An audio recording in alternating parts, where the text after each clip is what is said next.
such weapons with extreme exquisiteness, and there the highly scholarly people can be more impressed by these weapons than the cruder ones. Yes, please.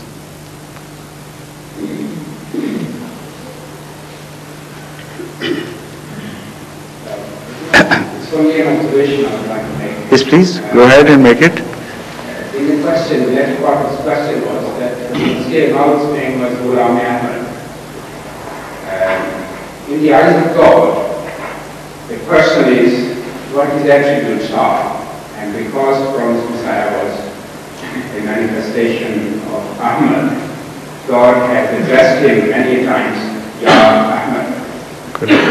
So the point that his name was Ghulam Ahmad does not arise. That is what? It does not arise in this context that it was known Ahmad. Yes, that's, no, I think this is not what he wanted to say. What he wanted to say that was perhaps that one part of his name was Ahmad, so he was Ahmad. He was proving a point quite opposite to what you think he was saying. He said because Ghulam Ahmad was a name, part of which was Ahmad. So by Ahmad, perhaps the old Messiah was referring to him. But this is not correct. Directly, he has not been referred to. Only through the proper channel of Hazrat Muhammad Mustafa Sallallahu Alaihi Wasallam. He was a combination of all the best attributes that were ever revealed in the form of early prophets separately.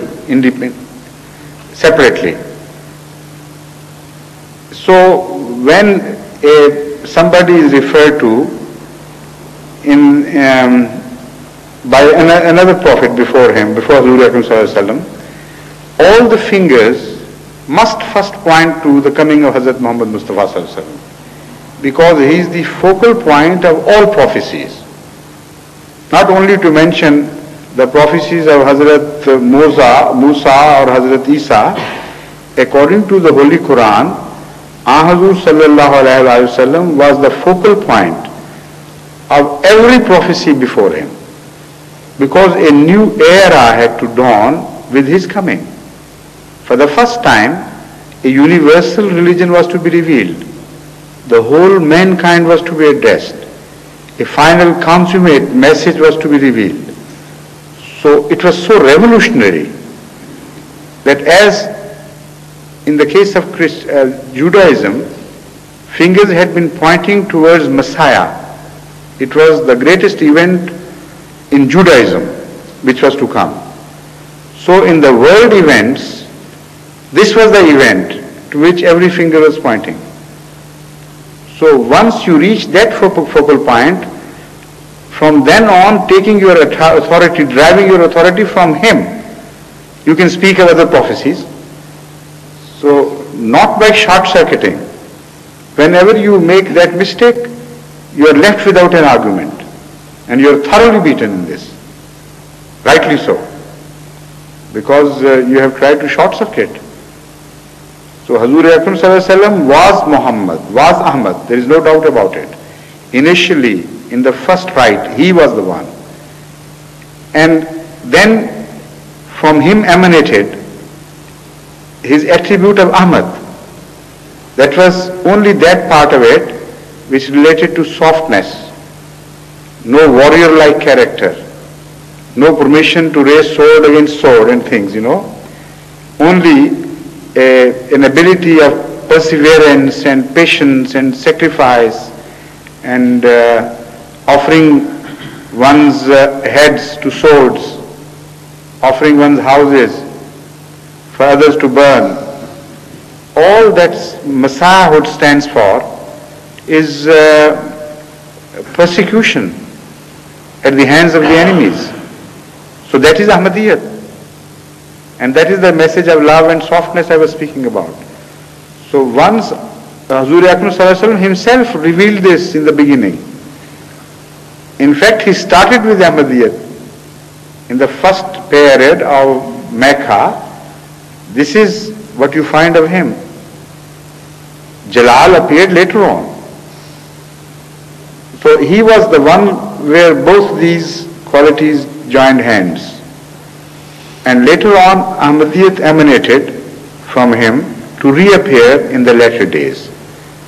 This is why he speaks of Messiah to come. That means something in his nature will reappear. And what is Messiahhood? If Moses is similar to Muhammad, Messiah is similar to Ahmad in character. So it was speaking of an Ahmad to come, it's the same thing, one and the same thing.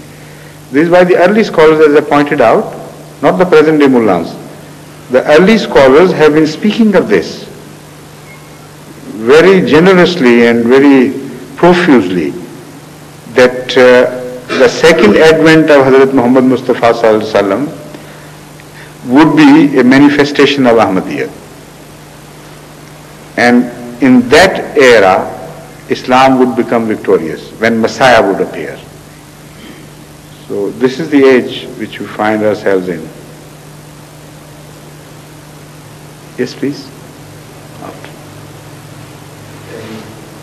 Please, yes. Because I want your voice to be recorded. The similarity between Musa alayhi salam and Muhammad sallallahu alayhi wasallam. On the other hand, the similarity between Isa alayhi salam and Hazrat Mirza Ghulam Ahmad alayhi salam. Isa said that وَمَا أَتَيْتُ إِلَّا لِجَمْعِ اخْتِلَافِ بَنِي إِسْرَائِيل. وَمَا أَتَيْتُ إِلَّا لِجَمْعِ اخْتِلَافِ بَنِي إِسْرَائِيل. Yes. That means the similarity in the beauty of Hazrat Mirza Ghulam Ahmad has to be also وَمَا أَتَيْتُ إِلَّا لِجَمْعِ خَوَافِ الْمُسْلِمِينَ الطَّالِبِ. That means I could understand that the beauty of Ahmadiyya movement in Islam is in the Islamic world.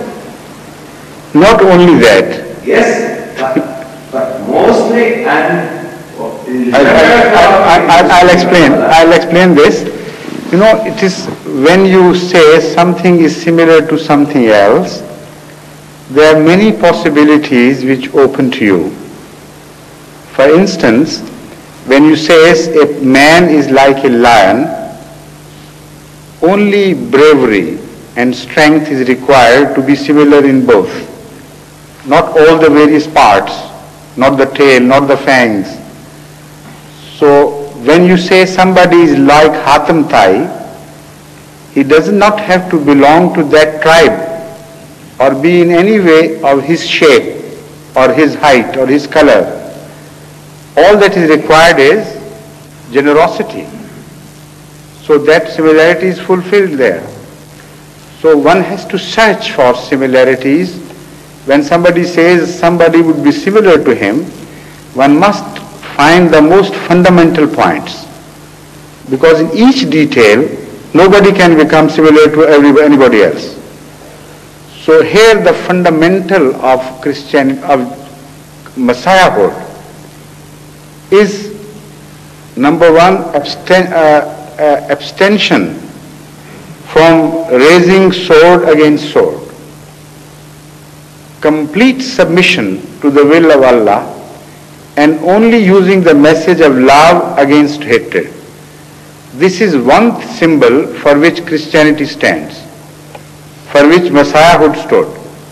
And he is distinctly apart in this respect from all the earlier prophets of Judaism.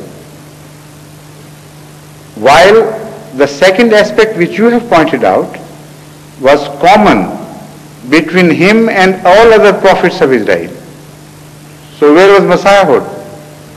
All the prophets of Israel came to the tribes of Israel alone,